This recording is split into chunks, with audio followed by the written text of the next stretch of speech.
No vídeo de hoje, vamos trazer um fundo imobiliário que passou vários meses sem pagar dividendos e agora retomou seu pagamento. Vamos ver os seus principais números e comparar com outros fundos aqui do Brasil e alguns REITs nos Estados Unidos. Trata-se do HTMX11, o fundo de hotéis. Se você gostar do conteúdo, fique à vontade para curtir, compartilhar e se inscrever em nosso canal.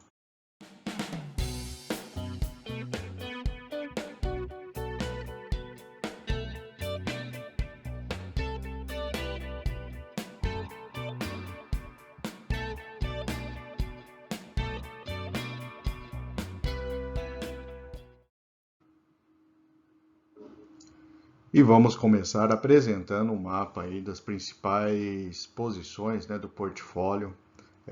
Vemos aí um mapa da região central de São Paulo, Avenida Paulista. A gente vê embaixo aí, próximo ao número 24, o aeroporto de Congonhas, né? Então dá para ter uma ideia ali, região da Faria Lima, um pouco à esquerda ali, né, onde concentram alguns ativos do fundo. Então dá para ter uma ideia que o foco aí desse portfólio é a região central aí de São Paulo, né? Um foco aí a estadia curta aí, estadia de negócios na cidade de São Paulo. Então, começando aqui, a gente tem o Blue Tree Faria Lima, fica na região do Itaim Bibi. O fundo tem 6 unidades, né? O Comfort Nova Paulista, na Vila Mariana, o fundo tem só um quarto do hotel. O Double Tree, na São Paulo Itaim, né, que fica na região do Itaí Bibi. O fundo também tem pouco, tem 2 unidades. No Brooklyn, o Stan Plaza Berrini, o fundo possui 20 unidades nesse hotel. O Stan Plaza Funchal, na Vila Olímpia, com 25 unidades. O Stan Plaza Ibirapuera, em Moema, com 13 unidades. O Stan Plaza Internacional, na Chácara Santo Antônio, com 40 unidades, né, uma participação bem relevante do fundo nesse hotel. O Stan Plaza Nações Unidas, no Brooklyn, com 5 unidades do fundo. O Grand Stan Plaza, no Brooklyn, também, com 51 unidades. O Ibis Budget Jardins, com 10 unidades. O Ibis Budget Paulista, na Consolação, 6 unidades. Vale a pena comentar que tem vários perfis diferentes, desde hotéis mais baratos até hotéis aí com estadia um pouco mais cara, né? O Ibis São Paulo Congonhas, do lado do aeroporto, com 50 unidades do fundo. O Ibis São Paulo Morumbi, no Brooklyn, com 56 unidades do fundo. O Ibis São Paulo Paulista, no Jardins, com 5 unidades do fundo. O Ibis Styles Faria Lima, com 74 unidades do fundo, no Itaim Bibi. O Inside by Meliá, São Paulo e Guatemi, no Itaim Bibi, com 9 unidades do fundo. O Intercity Paulista, no Jardins, com 21 unidades do fundo. O Intercity Premium Ibirapuera, perto do parque, né, em Moema, com 4 unidades do fundo. O Intercity Premium Nações Unidas, na Chácara Santo Antônio, com 9 unidades do fundo. O Meliá Jardim Europa, no Itaim Bibi, com 3 unidades do fundo. O Parque Inn Radisson Berrini, no Brooklyn, com 6 unidades do fundo. O Staybridge Suites São Paulo, com 61 unidades do fundo, fica no Itaim Bibi. E o Wyndham Berrini, com 9 unidades do fundo, na região da Berrini. E o Wyndham São Paulo Paulista, no Jardins, com 10 unidades do fundo. Essas são as posições do portfólio desse fundo de investimento, né, que tem aí, às vezes, participações até pequenas em alguns hotéis, mas tem um certo grau de diversificação ali dentro dessa região que o fundo se propõe, dentro desse conceito que ele busca dentro do seu portfólio. Resumindo, então, a gente tem uma visão aí mais detalhada. O fundo ele possui 25% do seu portfólio na faixa superior, né, que ele chama Upper Mid Scale, 35% na Mid Scale, que é uma faixa intermediária, 37% na faixa econômica e 3% no que ele chama de super econômico. Dentre os bairros, são 32% no Itaim e 28% no Brooklyn, 11% nos Jardins. Esses são os principais bairros do portfólio, administrados aí 40% pela rede Accor, que administra a rede Ibis, e 31% Stan Plaza, né? E aqui temos quartos por ativo, né? Então temos aí o Ibis Styles Faria Lima, é a maior participação, depois o Staybridge Suites São Paulo e o Ibis São Paulo Morumbi.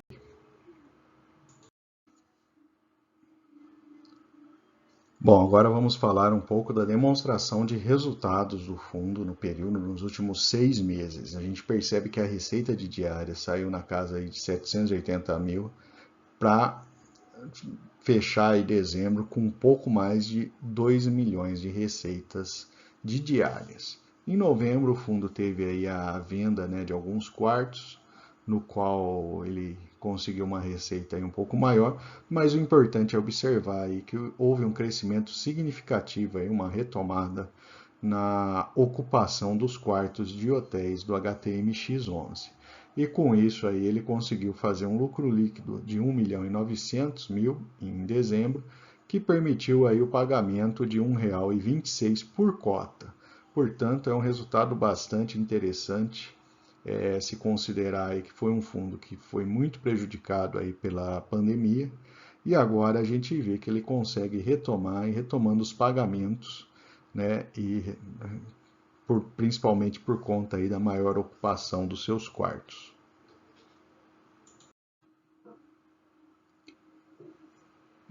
E é interessante também notar que essa retomada nos pagamentos nos últimos 6 meses fez com que o fundo subisse um pouco de patamar de preço. E aí ele consegue ficar acima, num horizonte de 12 meses, acima do IFIX, do IPCA e do CDI. Outro fato interessante é que o número de cotistas do fundo vinha em queda, e a partir aí dessa expectativa de retomada de pagamento, ele voltou aí a um patamar um pouco mais alto, né? É de se imaginar que quem saiu dessas operações ali de janeiro a junho ali, né, fatalmente, além de não tá recebendo dividendos mensais, também teve um prejuízo aí no valor da cota. Mas a gente já tinha feito até um vídeo anterior, eu vou deixar o link aqui, para você ver que já existia uma expectativa em que em algum momento o fundo conseguisse retomar aí, né, o pagamento de proventos mensais. Então quem segurou, com certeza aí conseguiu um ganho de rendimento aí, né, significativo com a retomada, e também os próprios rendimentos mensais ali sendo retomados para os cotistas. Agora a gente traz uma visão um pouco mais ampla, publicada até pelo próprio fundo, sobre a evolução desse mercado aí na região de São Paulo, né? A gente vinha em 2019 aí, com taxas de ocupação entre 59% e 69%. No auge da pandemia isso daí chegou a 1%, então foi um valor bastante baixo. E a gente percebe aí praticamente aí desde maio de 22, março, né, há uma estabilização aí de um patamar semelhante ao patamar que a gente tinha antes da pandemia. Então ele já está chegando aí em 73% de taxa de ocupação. A diária média, que também é uma um valor importante para o fundo. Ele, apesar dela ter aumentado, né, na pandemia, depois ela despencou, né, ela saiu de 350 para 230, né, e agora, né, até repondo aí um pouco da inflação, está chegando em 515. E com isso, né, a gente observa também a combinação, né, da taxa de ocupação com diária média, é o gráfico inferior, e a gente percebe que ele já está num patamar aí bastante interessante em relação ao que tinha até antes da pandemia. O recebimento por quarto, a evolução ali, né, foi significativa, esse gráfico também, ele coloca essa receita em novembro de 22 ali já chegou a R$ 4.100 por quarto de hotel, que é um valor bastante interessante aí para o fundo. Vamos fazer uma breve comparação agora com a HTMX, com mais outros dois fundos de hotéis aqui no Brasil, né? São fundos aí um pouco menos conhecidos até do que o HTMX, e também três REITs americanos, né? O VIT, o ELX e o HST, que são dessa área hoteleira, né? E permite aí nos ter uma visão aí sobre a evolução dos indicadores em relação aos americanos. Vale lembrar um detalhe, né? As informações aqui das últimas três linhas dos REITs são informações em dólar, ok? Então vamos lá, em termos de dividend yield, o HTMX está ainda numa faixa intermediária, bem abaixo do XPHT e o MGHT, mas é um percentual acima aí dos americanos, né? Lembrando que os americanos o rendimento é em dólar, né? Então tem esse atrativo a mais aí. Mas podemos considerar que o HTMX ele só teve parte do período do último ano com receita, né? Então a receita acima da despesa e o pagamento de proventos. Então isso daí com certeza prejudicou bastante aí o dividend yield. Relação preço-valor patrimonial 0,78 para o HTMX, intermediário perto dos outros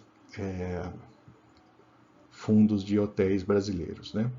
O crescimento do dividend yield foi de 13%, apesar disso tudo, né? Equivalente aí a 10% do ELX nos Estados Unidos. Liquidez média diária, ele tem 300 mil de liquidez, enquanto os outros dois têm uma liquidez muito baixa, isso é um ponto de atenção. Então, dentro aí dessa categoria hoteleira, né, o HTMX é o que se sobressai mesmo. Alguns fundos americanos eles têm aí liquidez bastante alta, né, chegando a 9 milhões de dólares diários. Número de cotistas, 26 mil no HTMX, ele é o mais famoso aí da área de hotéis. Ele tem 3,5% em caixa e um patrimônio na casa de 200 milhões. A taxa de administração é 1% do seu patrimônio, somando tudo, né?